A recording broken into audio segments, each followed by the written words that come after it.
Hey everybody, how you doing? Welcome to Leverage TV. We're making business relative. Where, well, yeah, welcome to Leverage TV, where we make business relative. Yes. Right. And what I mean by making business relative, we simplify it, we make it understandable for upcoming entrepreneurs. Our purpose is to help motivate, also create conversation about business. And so today, um, we're currently going to be talking about. We're going to continue our conversations, our conversation about the characteristics of a successful entrepreneur. And this episode, we're going to be talking about being a risk taker is a characteristic. The man that I am about to introduce to you all is a master cosmetologist and entrepreneur. He's the owner of the Byron Marcelle Experience LLC. Um, he has been doing business for over 2 years legally, right? Legally. Yes. Legally. With the LLC. With the LLC being established for 2 years. He's been in the cosmetology industry for over 20 years. He has worked with uh,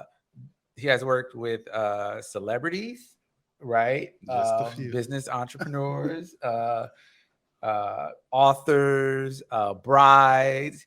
His work goes array. Just to name a couple of the people he has worked with. He has worked with Drea from the Basketball Wives. He has also worked with Rosina. And as you can see, this is some of his work. Rosina is the biz lawyer, right? Am I saying that right? Yes. You guys got to check out. Trademark attorney. Yes, phenomenal trademark attorney. And so today I asked Byron to come on because first off, me and Byron met. We live in the same complex, right? And so and we just clicked on many different levels, on a faith level and also on an entrepreneurial spirit level. And so I couldn't find anyone else to actually represent this next conversation of a characteristic of a successful entrepreneur for being a risk taker than Byron himself. So, I mean, Byron, how would you define risk? I would define risk as anything that makes you scared. Anything that makes you in any way fearful, like, oh my gosh, should I really do this? Oh my God, this could go wrong and all that stuff. Like that's how I see it. That's how you see it. Yeah. It's definitely that. I mean, those. It's definitely that, right? When you're dealing with risk, is like there's always an opportunity of failure. It's something can go wrong. It's like you're taking everything that you. I mean, you're just. I don't like how you can explain it is this: is that risk is literally putting everything on the line. Yeah. And so, I mean, before we go deeper into the conversation, I want to ask you, why did you choose the cosmetology profession? Well, I feel like the cosmetology profession was given to me. I don't even know if you can say I chose it necessarily. Okay. I was a salon kid since birth. Like my mama did hair, and I was always around it. Mm-hmm. So like if you can remember back in the day, I don't know if you know about it, but if you can remember back in the day when they used to spray spritz on ponytails and on like tracks and then roll it up and put the hair in the microwave and the whole house smelled like burnt up spritz. Like I was there. I saw it all. Like I was a salon kid. And so I felt like life chose me. And then once I did it, I was like, oh, well, no. Once I did it and I got paid, I was like, oh, this could be a this could be something. So it's the bag that comes along with the profession that you feel mean, like you were gifted with. Yeah. Since birth, Like, right? because I mean, don't get me wrong. I love I think what makes me do it is, making people happy and seeing the smile on people's faces and, being able to give women that extra boost of confidence. Right. But I mean, the money doesn't hurt either. I mean, he not only give women extra boosts of confidence, You're I mean, he just did my braids. I'm going to show you guys a clip later, and I'm definitely feeling confident at the moment. So Byron, how was it growing up in the salon? Like what connected you to it? So, honestly, I don't know what it was that actually connected me to it, but just being around it, and I'm a visual learner, so like I would see it all the time, and then my little sister was born on my 9th birthday, and so before that, like I wouldn't have nothing to practice on. But when she was born, then we had dolls in the house and stuff. And so, I'm like, well, shoot, let me practice. But even before my little sister, I have twin cousins who are girls. And so when we would go to when we go to McDonald's and whatnot, I used to be like, oh my God, I hope they give me a girl toy because I really want this doll to play with the hair. So I mean, I think with just that, hair was just, it always interested me. It just always interested you. Oh, that's pretty cool. So, you're living in Atlanta, right? You're originally from where? I'm originally from Tallahassee, Florida. And so what made you leave Tallahassee, Florida to come to Atlanta? Out of all places, you could have went to so many different places, but one, why Atlanta? And then two, what made you leave? So I feel like I always knew it was going to be Atlanta, right, when I left home. But that's really because so in Tallahassee, we have an HBCU, FAMU. Shout out to the Rattlers. Okay. But we used to, my mama is a diehard football fan, and she is a FAMU alumni. So they had this classic up here. I don't even remember what it's called, but they had a game here every year, and we was here every year, without fail. And I don't know, it was just always something about Atlanta. I don't know what it was, but it was just always something.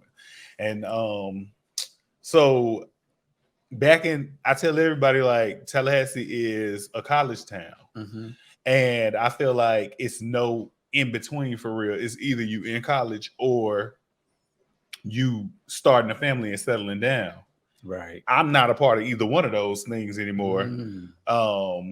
So naturally I had to look outside of the city because I wanted to grow in my career, and I wanted to just do more, and I wanted to do a lot of things that Tallahassee wasn't offering me. And so I came to Atlanta, and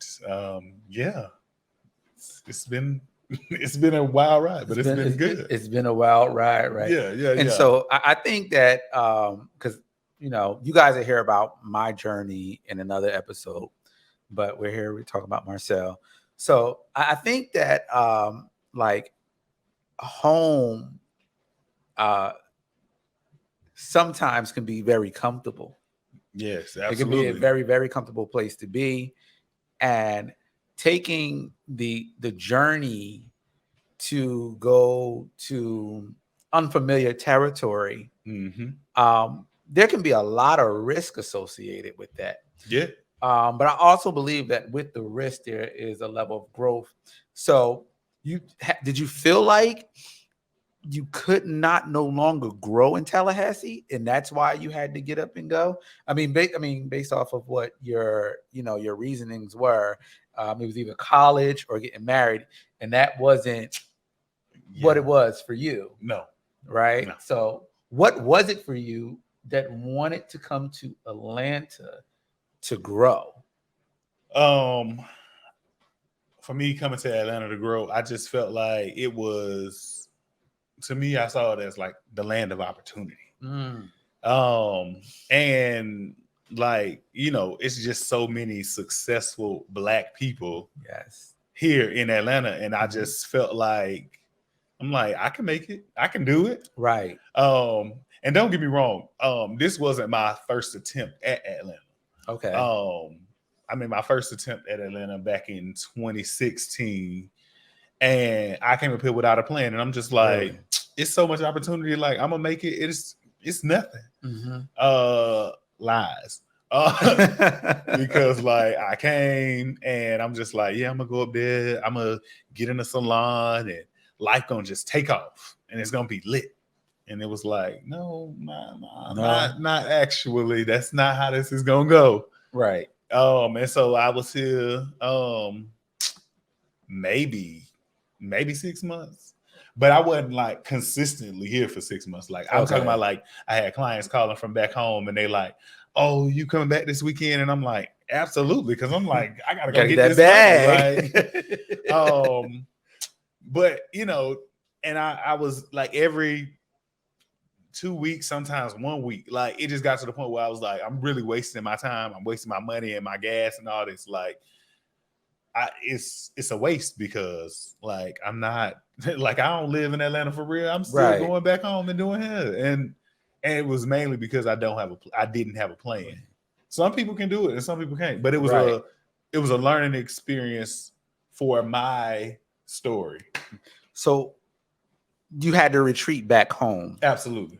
Basically. Yeah. And so you being back home, I mean, you took a risk being out here without being I was just reading an article, and they said that an entrepreneur, one of the skills of an entrepreneur is being able to make decisions based off of calculated risk. So at this point, you didn't really assess all of the things that will come with being here in Atlanta. So you failed.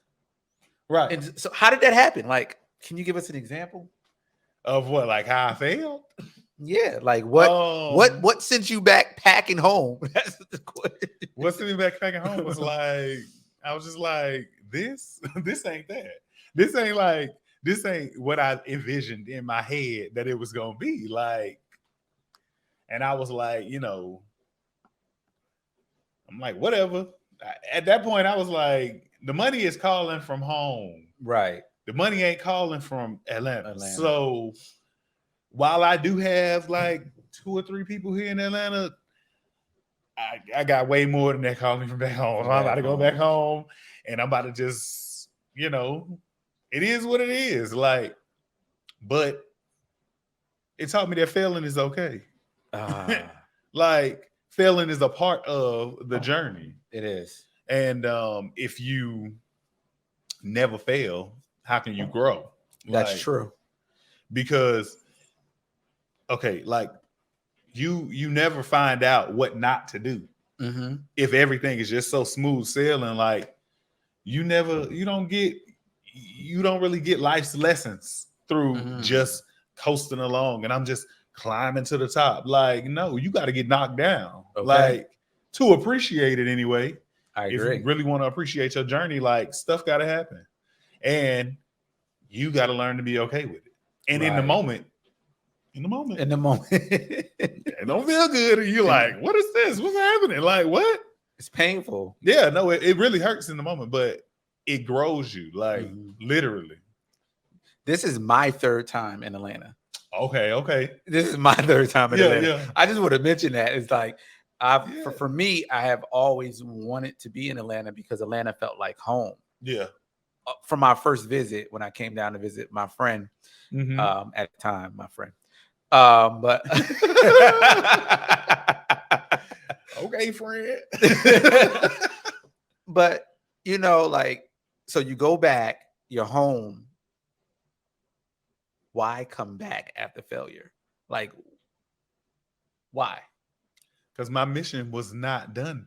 My mission was left incomplete. Mm. Like, yeah, I went, but again, failing teaches you things. Last time I went, I didn't have a plan. Last time I didn't necessarily have something that was keeping me there, that was forcing me to be there. Right. Last time I was younger. Last time I did not do my due diligence. Okay. So anytime you fail and anytime, you have all these things to look back on, the next time you try it, you don't do the same thing. Right. Because insanity is doing all the same things over and over again and That's expecting true. a different, Result. Yeah. Mm-hmm. So, the next time when I came in 2019, I had a plan. What was that plan? Can you include us in some of it? Because there's some people right. out there that need to hear this. So next time I decided to come, like I was so again, the first time was 2016. I want to say it was like New Year's 2016. Right. I think that's what it was. And so then the next time I'm coming back, it was New Year's 2016. I do remember that. And then the next time it was somewhere in January of 2019. So now I had 3 years of growth. So the first time I was 25, I'm like, I can do this. I'm about to do it. Right. No plan. I'm just going to go. Well, now this time I'm coming back. I am 28. Okay. And what did it was I left Tallahassee because we had a hurricane on the way. And at first I was like, I'm staying here. I don't care. I'm about to get these snacks. I'm about to stay in this apartment. I'm just going to ride it out. My snacks and my wine, and I'm going to be good. Right. But like literally they had sent out the message and they was like, if you have not left, do not leave. And I was like, I'm leaving. Wait, repeat that over one more time. Who sent that message? The Weather Channel. The Weather Channel. Yeah, they said if you have not left, do not leave. Wow. And I don't know. At that moment, I was like, I'm leaving. I'm leaving. This was in October of 2018. And I left and I was driving and I felt the wind just blowing the car. But I was like, I don't care. Like, I'm about to go. So I had left and one of my neighbors was on my Snapchat. So it had been about a week. It was still a week later. We still ain't have power in our neighborhood. So I was like, ain't no point of me going back right now. Right. So I was still chilling in Atlanta. And I was asleep and I woke up in the middle of the night and something was like, it's time to leave. You back home. You are back in the same cycles. You doing the same stuff. You're not growing. And what you wanted above all things was to grow. And so when I woke up that night, I was on Google. I'm looking up all the further education head stuff I can look up. I come across this school, Paul Mitchell, the school, Lisani. Oh yeah, Paul Mitchell. Yes. So I came across the school and I set up my tour that night online. Wow. And I think it was either the next day or the day after the next day. And I went. And so when I went, I did the tour. I liked the school. But they was like, yeah, we're not offering further education hair courses right now. And I was like, well, I'm already here. So what y'all offering? Wow. Wow. Yeah, I'm like, I'm already here. So like, what y'all offering? And they said we have the aesthetics program. I just saw makeup. So I'm thinking like, okay, well, I can learn how to do makeup and then I can add that to my service list. Right. Not realizing that aesthetics is way deeper than makeup. like makeup portion was like this big of a section, and the rest of it was like skincare. And I was like, whatever. If I sign up for this school, this is gonna be what's gonna keep me in Atlanta. Wow. So you were willing to undertake another profession in order just to stay. Yeah. And so, like, so my next question was going to be what kind of risk that you took to invest in yourself. Yeah. So you took a risk in taking on another profession because they weren't offering the continuing courses that you needed in the hair profession so that you can stay in the area that you believe that you be prosperous, right? Yeah. So how was the journey in education? Like the journey was cool, actually. So when I was there, they was like, we have a class starting October, whatever, it was the end of October. And right now, I think we was in the middle of October. So they was like, we got a class starting on this day. And I was like, whoa, take me a little slower than that. And they was like, okay, so the next one don't start till January 22nd of 2019. I only remember that date because it was my grandma's birthday. And I was like, so you mean I'm be gone? But I was like, listen, I was like, I gotta, take it. So I went back home, and November 1st, I gave my complex my 30 days notice. And I was like, I'll be gone by December 1st. Right. And I was like, I'm going back to my mama's house for December until I was going to Puerto Rico on January 10th. And my flight was from Atlanta, and I was flying back into Atlanta. So I was like, once I get back from Puerto Rico, I'm in Atlanta. And so yeah, that's how I went. I put in my notices, and I was like, whatever. But this time I had a plan. This time you had a plan. When I was at the school, they told me about like all they little extracurricular programs. They was like, we got design team, we got student council, we got Be Nice or Else, we got all these things. And a part of my plan was I was going and I was getting involved in all of these things because I needed at this point to make connections in my new city. Right.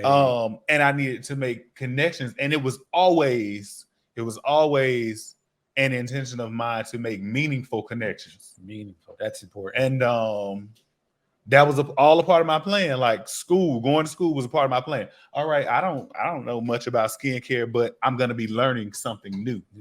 But I'm also going to be meeting people who may or may not benefit from, from us knowing each other. That's true. But I mean, it was like, hey, I'm out here. I gotta do what I gotta do.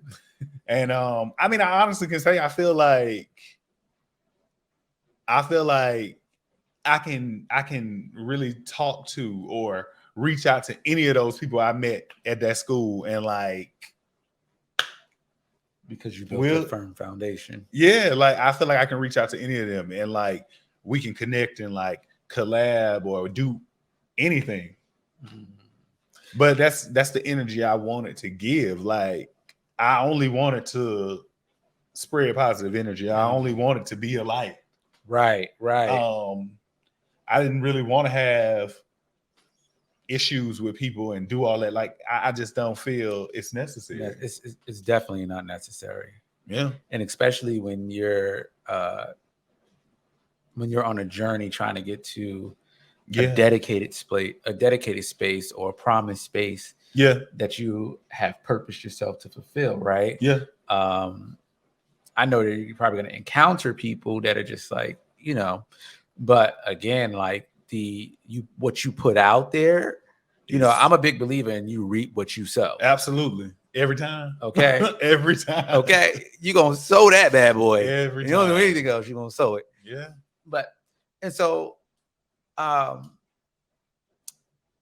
So you basically took courses to invest in yourself. Yeah. But it was more so that you can network. Yeah. with other people in the community Yeah. of the hair industry. Yep. So how have you seen benefits from that? Like, I mean, I see you've done stuff with Drea, and you've done stuff with the Biz Lady, and there's some other plethora of work you have done. Yeah. But like, how have it benefited you, you know, making these connections? In a lot of ways. So when I went, and people was like, well, you already got your cosmetology license, so why would you go and spend all these thousands of dollars on school? And I'm just like, how about you got to worry about your path, and I got to worry about mine. Agreed. Because truth be told, like, the connections that I made have led me to jobs that have far outweighed tuition. Wow. And so, like, I literally mean have far outweighed tuition. Like, and it's really just meeting people who can meeting people, and y'all building relationships with each other. And like, they can hit me up, hey, can you do this job? I can hit them up, hey, can you do this job? Like, right. Are you available? I gained a mentor from Paul Mitchell. Like, aside from just like context, I gained a mentor who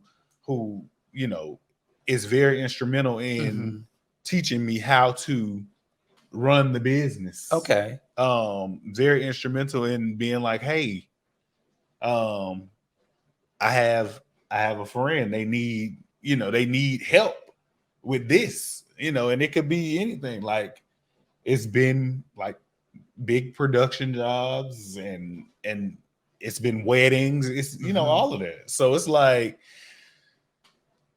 nurture relationships. Treat people good, like, because you never know when you're gonna need them, or when they'll need you. Or when they'll need you. Like, because I'm just now getting here to this point where I'm realizing, like, we all need each other. I agree. Like, the world paints this narrative like, oh, I'm independent and I just want to be independent. No, that is a way to try to keep us down. Like, we literally need each other. And I tell people, like, like, it's no reason for God to create all these people when we're not supposed to lean on each other in some way, shape, or form. And especially, like, one man can't do everything, or one woman can't do everything by themselves. It takes a team. A team. Like, when you look at some of the most the biggest conglomerate companies that exist in our society today, it's because they brought on a team, and that they grew up with each other. Like, I attended the college that I went to because, one, it was like one of the top business schools in the state of New Jersey. And then two, it was number two or number one. I'm gonna say number one. There's another college. And number one for the accounting profession, right? Yeah. But also the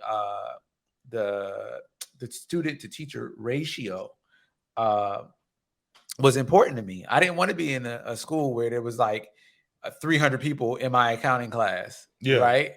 So it was like the ratio was like, from every one professor, there was 13 students. Right. And so you're able to build relationships, and like, there are a lot of kids there that come from certain lifestyle that I'm not familiar with. But I know I needed to be in an atmosphere because they have been cultured and raised in that type of atmosphere. And so in order for me to be able to assimilate in the business world, I needed to make meaningful connections and be able to communicate the way that they communicate. You know what I'm saying? And so I never really looked at risk as like a part of risk is building firm foundation and people, because everybody has been put on by somebody. That's in really most cases, it's about who you know and not what you know. That's true. Because who you know can lead you to the rooms, and then once you're in the room, they can teach you what you need to know. Because a lot of times, like, I know people in my profession that don't have degrees. Yeah. and they're making like a lot of money, but it's what they ended up in the profession And because of photography. somebody that they know, right? And so um hmm, that's really good. So let me ask you a question. You're here in Atlanta. What is I guess, was there ever a moment, right, when you felt uncertainty about the risk that you have taken? Yes. All the time. All the time. Literally. It's just that thing of like of self-doubt trying to creep in. And sometimes at your highest moments, like Mm, self-doubt can try to creep in. And it's like, okay, I've been led to this room, but I don't have no direction. wow. But the bottom line is just show up, because showing up is the biggest part of the battle. Yes, it is. Literally, it's the biggest part of the battle, because you like, okay, if you stay on the couch long enough, or if you stay in the bed long enough saying, oh, I'm not good enough, I can't make it, I shouldn't go because I don't have the right clothes, or I don't have the right personality, or I don't have the skill level, and just stuff like that. Like, Mhm.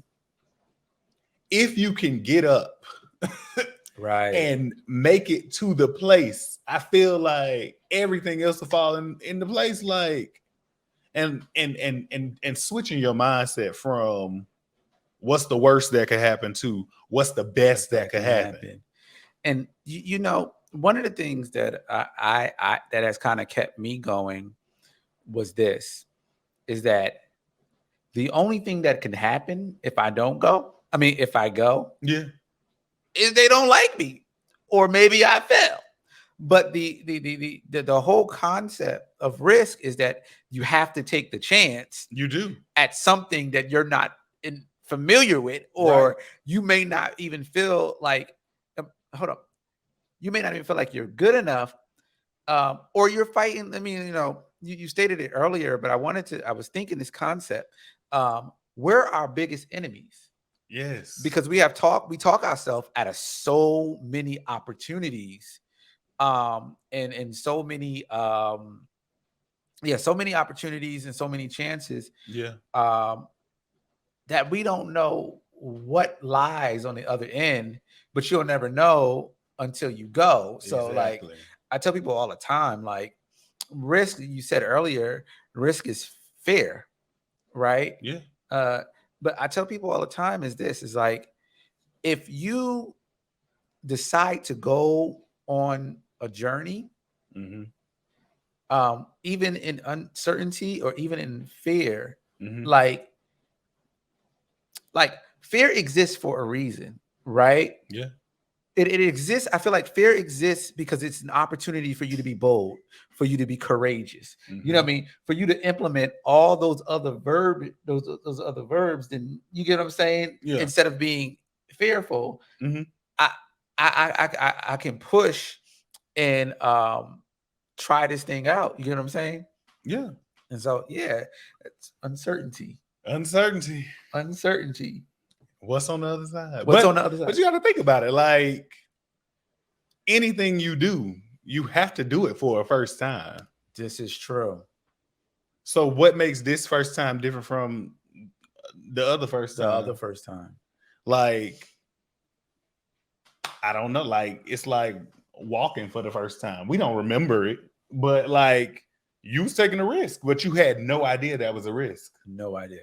Like, you didn't know, like, oh, I can take these 2 steps and then I'm gonna fall. Like, you Mhm. didn't know. But that's another thing about like the difference of childhood and adulthood. Childhood, we're not afraid most times to take risks. We That's just true. get up and do it. That's true. But as an adult, you become an overthinker. And it's like, oh, but if I take these 2 steps and fall, I'm gonna be embarrassed. Why? Right. You learn how to walk. This is true. You're learning how to do whatever it is that you out there Mhm. doing. So like, I would like, don't worry about, like, I know so I recently did like my first movie, and Okay. I was nervous because I'm like, okay, you know, I don't know what I'm supposed to be doing, you know, all that. And the department head over here, you know, I texted him and I was just like, you know, I find myself nervous and like I just want to be an asset to, you know, the team and all this stuff. And he was just like, you know, I had a first day too. It was a while ago, but he was like, it's, you know, it's really no need to be nervous. He was like, you know, just pay attention, just remember things, and you know, just do it. Like he was like, you know, we'll get you, you know, on something a little slower, and then I can actually walk you through it more, you know, next time. But don't be nervous. Like, and so that was cool because I was like, okay, I might be able to chill just a little bit. I might be able to chill just a little bit, and knock the nerves off. But it's just stuff like that that lets you know, like, you a lot of times the pressure is in your own head. It's not from the other people. No, it's not from other people. Like a lot of times it's you versus you. Yep. So, and so now this brings me to this question for you, because, you know, entrepreneurial risk, one of the entrepreneurial risks that you take, one is starting, but they mentioned another one in the article, in competition. How do you deal? Atlanta is known for hair. It is this place for hair. The Brunner Brothers exist here. They have huge hair shows and everything out here in Atlanta. So how do you deal with the competition, or how do you take competition, being that it's a very saturated profession in Atlanta? So initially it used to bother me. I used to be, you know, I used to like have a lot of self-doubt surrounding it. And it used to be like one of those things where I'm like, dang, I'm not good as this person, and I'm not good as that person. And it's like you always comparing like your work to somebody else's, and that is very debilitating. It's very like, I don't know. It really weighs on you a lot. Right. But more so recently, I've just come into this place where I realize like what's for me is for me. And I've never missed a blessing that was for me, and I never will. Right. So, I mean, the competition really should be you versus you from yesterday, and you just trying to be the best you that you can be. But the other bottom line is that whatever clients are for me, they're going to be for me. And if they're not, then they're just not. But I don't know. I feel like we should just stop seeing competition because the effect that I leave on someone, you can't leave on them. This is true. And the effect you leave on somebody, I can't leave on them. This is true.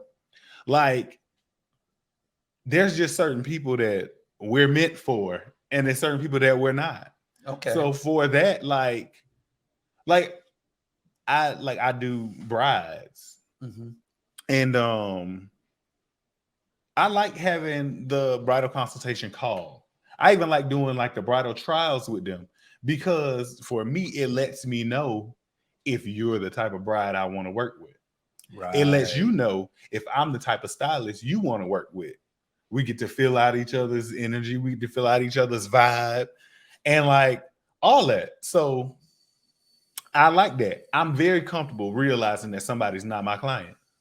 I'm cool with it. I don't mind because it saves you and I a headache. This is true. And that's any kind of client, really. That's true. So competition, I don't see it anymore. So I've never been a competitive individual. Okay. Right? At least I don't think. Yeah. Maybe there's some competitiveness in me, but I've always tried to be the best version of me. Yeah. Right. And so what I've learned, especially in business, is that every client isn't for you.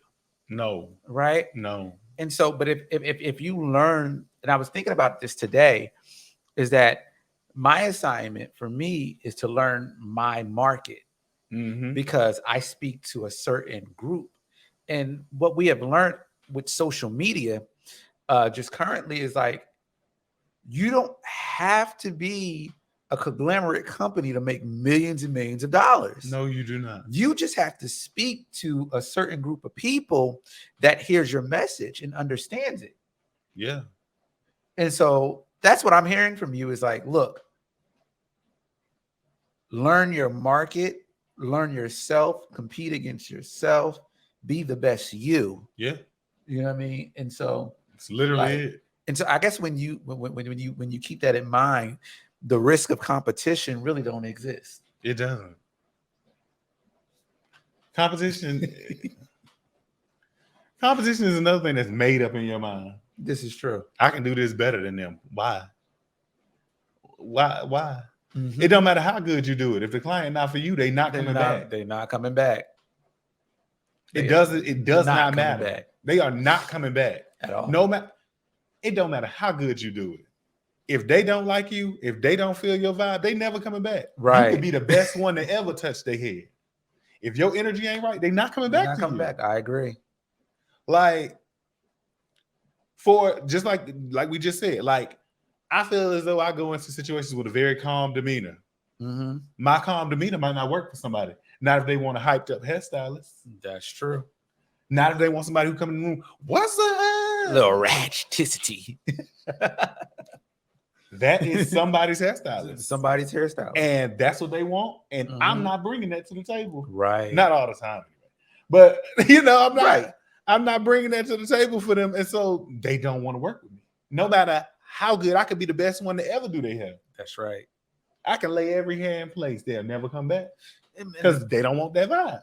That's true. Because I've when I think about it, I've been places where it was good, but the environment I wasn't feeling, so I didn't go back anymore. Exactly. Like, you did a great job. I mean, we could talk about some restaurants. Yeah, absolutely. We could. We could talk about some restaurants. We go out to eat all the time. I'll take a sip of water on that. I'm gonna sit with you too. I could use some wine, but but I'll take this sip of water here. You know, a little water never hurt nobody. You know, a little hello hydration. Okay, so you know, I'm writing my little notes here. Okay, you know, we like notes. What we do is we love notes. Cross so, every T, dot every I. Okay, so you know, taking risk isn't easy. No. Right. And so I feel like everybody has something or someone they channel for a level of strength, so that they can continue to endure, and continue to see the bigger picture. Mm-hmm. Where, it could be what, who, where do you get your motivation from, or inspiration? Inspiration may be better. Well, I always tell people that my biggest inspiration is, and probably always will be, my mama. Okay. Because my mama is a mother of 5 kids. She worked for the state of Florida from 8 to 5, Monday through Friday. And after that, she was at the salon from like 6, sometimes till 3 or 4 in the morning. Mm-hmm. And I don't know how she did that. Wow. I really have no idea. Like, I think it's crazy. But she had to do what she had to do. You know, as a single woman taking care of her 5 kids. And so that's always gonna be my biggest inspiration. You know, some people look to celebrities and all these things. I don't. I don't. They cool or whatever, right, but nobody got the S on their chest like she does. So. I know that's right. And it's always mostly in your circle where you can gather inspiration Yeah. or defeat from some of them. Yeah, But- definitely. But the fact that your mom has been the foundation, one, and just listening to your story, how she's the one that created the hunger Yeah. to be a hairstylist. Yeah. Cosmetologist. Let me fix that. Mhm, mhm. A master cosmetologist. You know, just I just see the little master something, part of it, okay? something. Okay, sensei.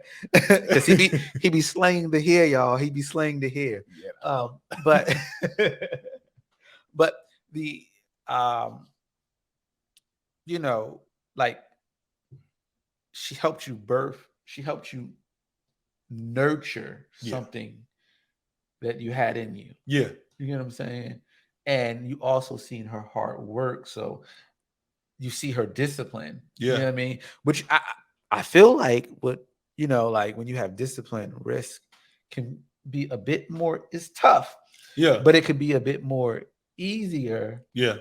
in trying to accomplish what you have accomplished. And Yeah. you have gotten pretty far, my friend. Like, All praises go to God. I'm just gonna put it up there again, y'all. He's gotten pretty far. All praises go to God. Like, I don't take no accountability for it. I don't take the credit. And so, like, we come into a close. Yeah. We can talk all day. Yeah. But I want to thank you for this opportunity to be able to speak with you and interview you, learn about your idea of your experiences and taking risk and learning from them, right? Yeah. And learn how to overcome your fears, and hanging on to your childhood dreams. You get what I'm saying? And learning to plan, and Yes. even though like it was hard because I ain't no planner for real. oh, I'm very spontaneous, and I probably kill my family by that. And just to hear that, no matter how many times you went back home to Florida, your purpose could not rest. No. And so the entrepreneur in you was speaking that we want this more than just anything. Like, we got to get it accomplished. And like, to be an entrepreneur is you're in search for freedom. Yes. And to get that freedom, you have to risk. You know what I'm saying? And I want to applaud you for the risk that you have taken, and being calculated and all that good stuff, and learning how to deal with, yourself in terms of competing and stuff like that. Like, I think it's dope. Yeah. And so we want to thank Byron again for coming on. Thank you for having me and sharing your experience. I appreciate you for even wanting me to be on here. Oh no, we have phenomenal conversations at it. Like, you got to see, like, we have phenomenal conversations about entrepreneurship. I'm hoping that you would come back on. I hope that you feel like we treated you well. Oh, absolutely. You know what I mean? I hope you don't get too big. No, I want you to get big, but too big that you can't ever come back and visit a brother. I'm too humble for all that. I can't. He's very humble. Like, very humble. No, because I feel like humility is key, and because to be real, like, all of it can be taken away in an instant. I agree. So to brag and boast about it is crazy.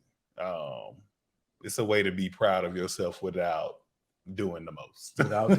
Y'all. Yeah. And so, Byron, can you? Do you have any? Oh yeah, your shirts. Oh yeah. Let's talk about these shirts. I am rocking this shirt. Hold on. Can you explain this for me? What is it? Rewrite the narrative.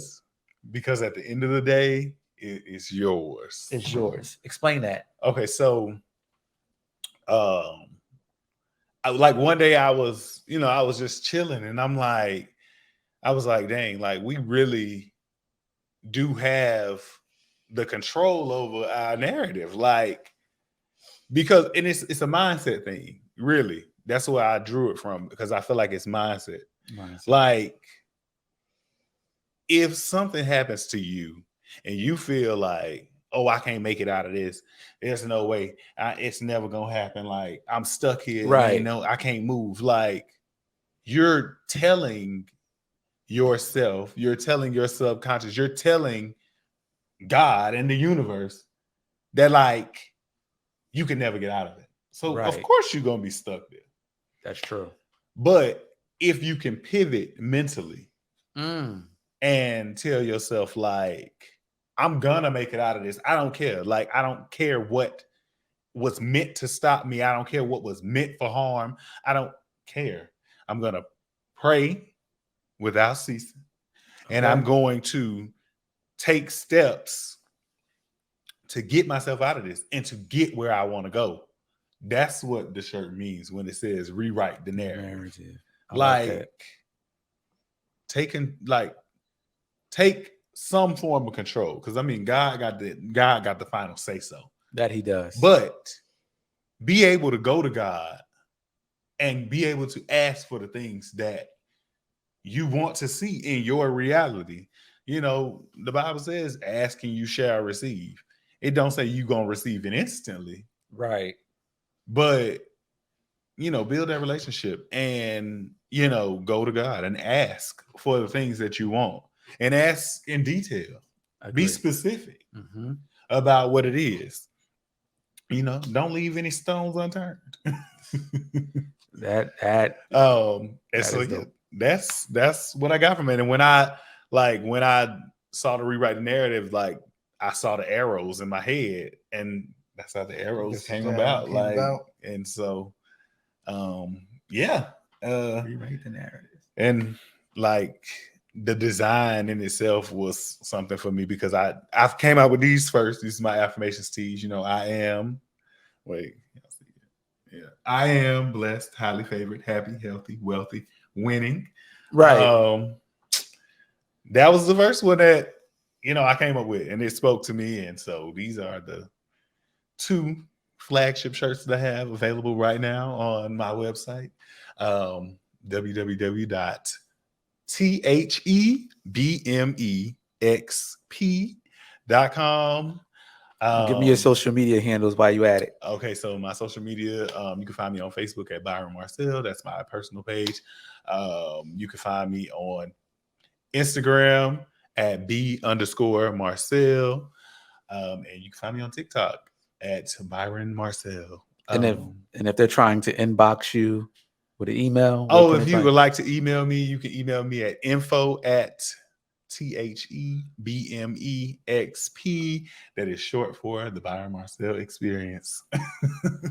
Because he's still accepting clients. Yes. So, you know, still accepting clients.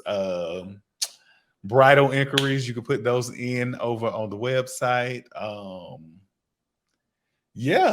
And you know, if you just want to send a message or follow me or whatever, I am, you know, I'm open to all of that. All right, ladies and gentlemen, I want to thank him one more time. We just had to get those shirts in.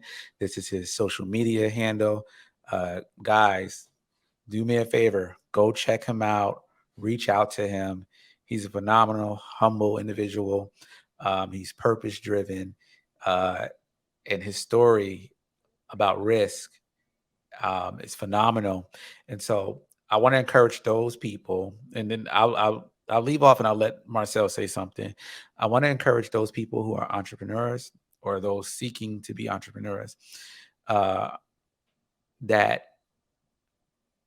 if you have a dream or some type of product, whatever it is, like, get it out there. You know what I mean? Take the risk. Your risk may be financial. Your risk may be getting up and leaving your community. Your risk may be walking into rooms that you never thought that you were possible. Your risk may be building the right relationships because everybody's not people person. But I want to encourage you guys. You know, this is a trait of an entrepreneur, is being a risk taker. Byron, parting words. As simple as I can put it, keep going. Yeah, just keep going, y'all. Like, keep praying, keep chasing your dreams, and keep the hope alive. But do not give up. I don't care what it looks like right now. Greater is coming later. Keep going. And that's what I got. Ask, believe, receive. That's Keep it. going.